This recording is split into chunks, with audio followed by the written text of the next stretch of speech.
Brilliance Audio presents Soul Survivor by Dean Koontz, performed by Ryan Burke. At 2:30 Saturday morning in Los Angeles, Joe Carpenter woke, clutching a pillow to his chest, calling his lost wife's name in the darkness. The anguished and haunted quality of his own voice had shaken him from sleep.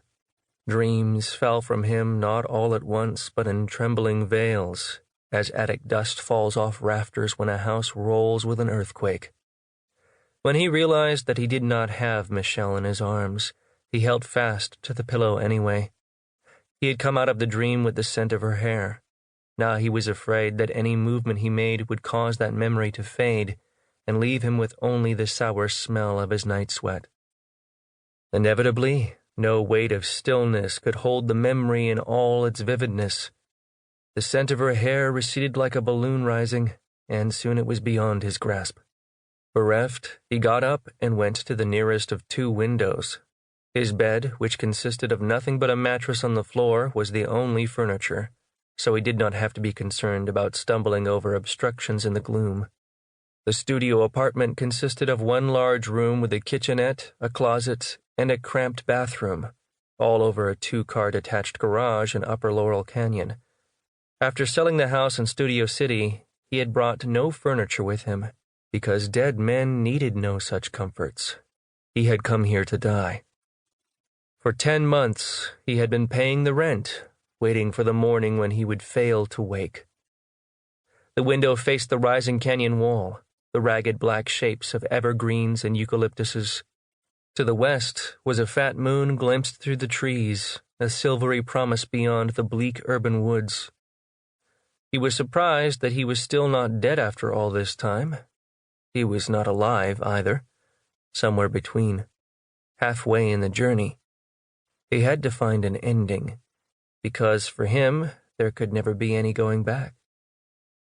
After fetching an icy bottle of beer from the refrigerator in the kitchenette, Joe returned to the mattress.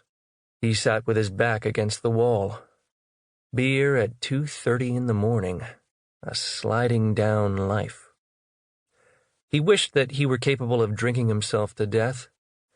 If he could drift out of this world in a numbing alcoholic haze, he might not care how long his departure required.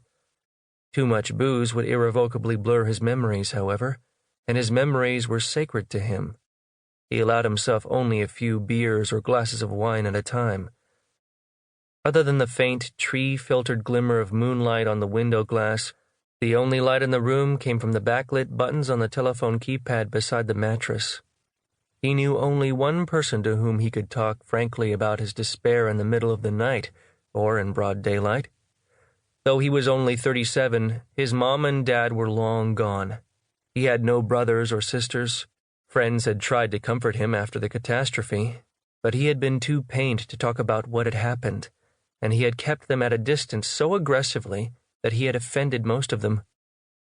Now he picked up the phone, put it in his lap, and called Michelle's mother, Beth McKay. In Virginia, nearly 3,000 miles away, she picked up the phone on the first ring. "Joe? Did I wake you? You know me, dear. Early to bed and up before dawn." "Henry?" he asked, referring to Michelle's father.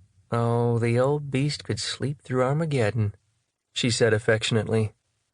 She was a kind and gentle woman, full of compassion for Joe even as she coped with her own loss. She possessed an uncommon strength. At the funeral, both Joe and Henry had needed to lean on Beth, and she had been a rock for them. Hours later, however, well after midnight, Joe had discovered her on the patio behind the Studio City house, sitting in a glider in her pajamas, hunched like an ancient crone, tortured by grief, muffling her sobs in a pillow that she had carried with her from the spare room, trying not to burden her husband or her son-in-law with her own pain. Joe sat beside her, but she didn't want her hand held or an arm around her shoulders. She flinched at his touch. Her anguish was so intense that it had scraped her nerves raw, until a murmur of commiseration was like a scream to her, until a loving hand scorched like a branding iron.